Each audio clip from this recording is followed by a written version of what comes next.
waccan motar wacce jami'ai suke a kai ita ce motar da aka sa mamacin Dr. Ahmad BUK. Ubangiji Allah ya masa rahama. Akwai miliyoyin al'umma, don ba za a ce dubbanni ba, miliyoyin al'umma da suka zo aka yi sallah da su, kuma ake kokarin tafiya gurin jana'iza, gurin da za a binne shi, wato makabartar ɗan dolo da ke nan goron dutse.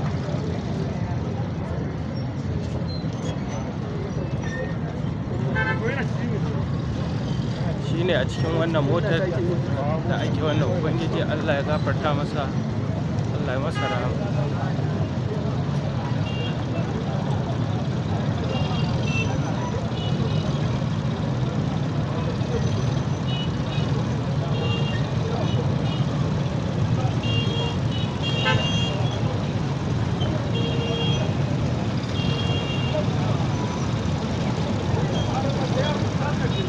Wannan mutanen sun fi dubbannai, miliyoyi ne.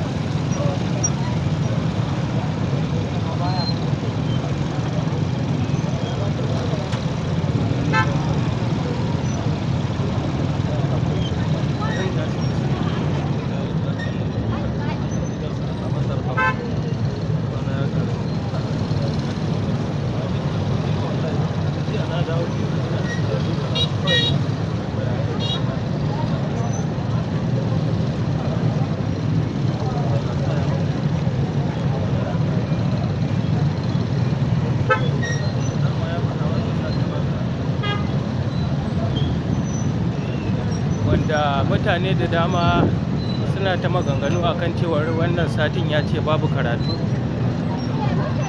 Ubangiji gashi ya tabbatar da hakan, wanda dama akwai karatun da ake yi da Asabar da Lahadi na hadisi da ake yi a cikin masallacin sanannen Tudun Yola, wanda dama satin da ya gabata ya ce sati mai zuwa babu karatu, gashi kuma Allah ya tabbatar da hakan.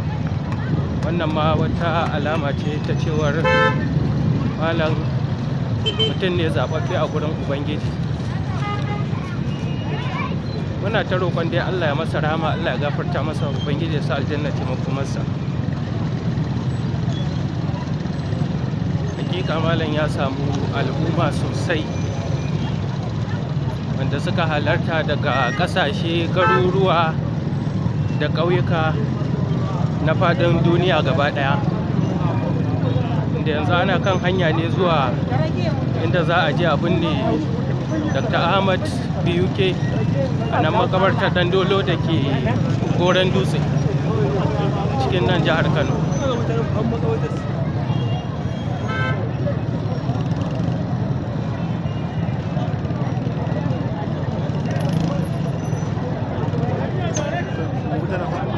Wannan ita ce motar da mamacin yake ciki.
Inna lillahi wa inna ilaihi raji'un.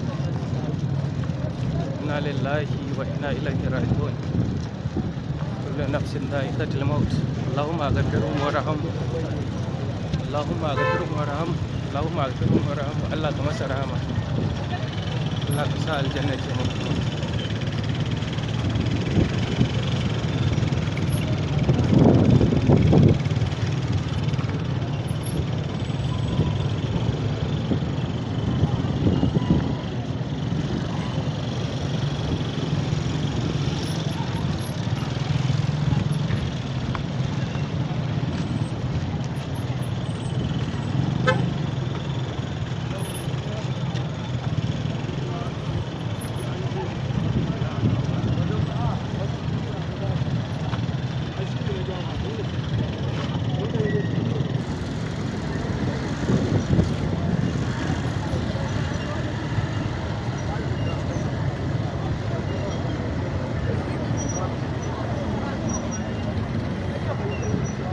inna lillahi wa inna ilaihi raji'un.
Nan muna kan titin tafiya makabartar da za a binne Dr.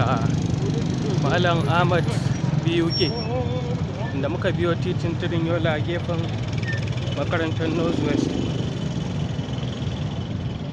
Ubangiji Allah ya ji kan malam, Allah ya wa malam rahama.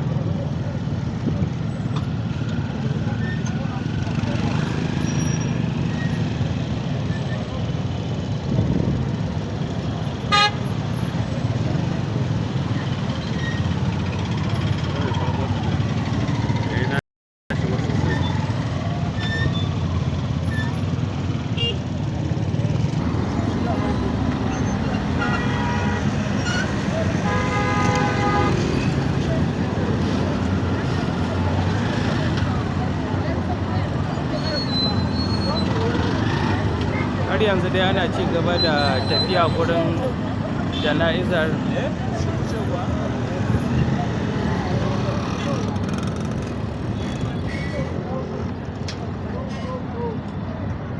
Dr. Ahmad BUK.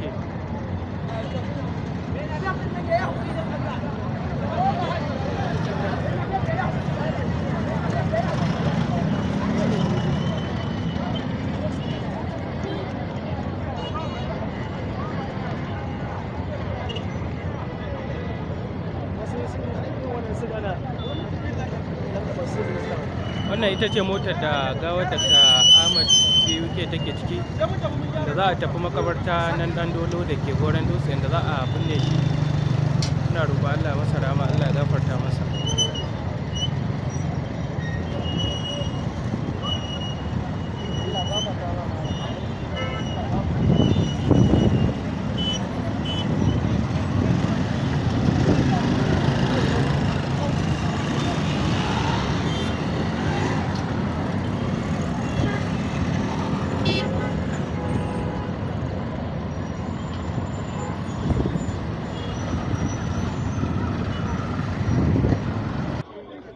Kai tsaye daga nan wajen da za a binne Dr. Ahmad BUK, inda ana dab da zuwa kwanar da za a shiga zuwa makabartas da za a je a binne shi, makabartar ɗan dolo da ke nan goron dutse. Tun kafin gawar ta ƙaraso akwai ɗaukacin mutane, al'umma da yawa da dama wanda sun halarci makabartar tun kafin zuwan gawar, inda gashi tun ina ganin za mu iya hango su daga nesa haka.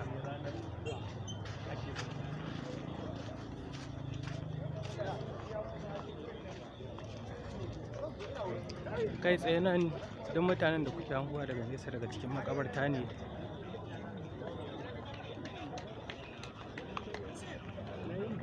Kai tsaye duk waɗannan mutanen daga cikin makabartan ne, da already su sun riga sun halarci makabartar tun kafin zuwan gawar, da aka ɗauko shi daga can gidansa da ke tudun yola da ke kusa da masallacin juma'a sa, da za a kawo shi na ke goron dutse. Ina roƙon Ubangiji ya masa rahama, Allah ya gafarta masa.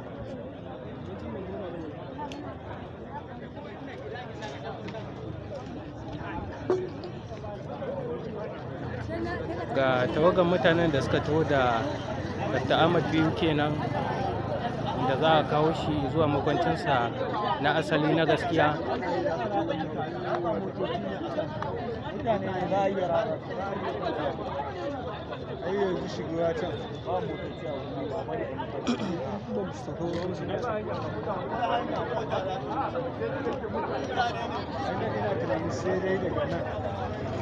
Wato ga motar gawar da aka ɗauko Dr Ahmad BUK kenan zuwa makwancinsa na gaskiya.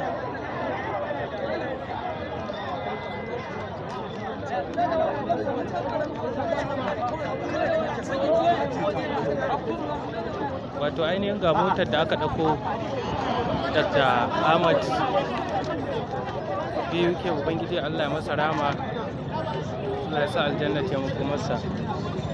Daga taron jama'a na ana ta cicciɗowa miliyoyin mutane zuwa wurin da za a binne wannan mamaci. Muna roƙo da fata ubangiji ya sa aljanna ce muku masa.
Wato makabartar da za da UK da Dr Ahmad Bamba, inda ce makabartar ɗan dolo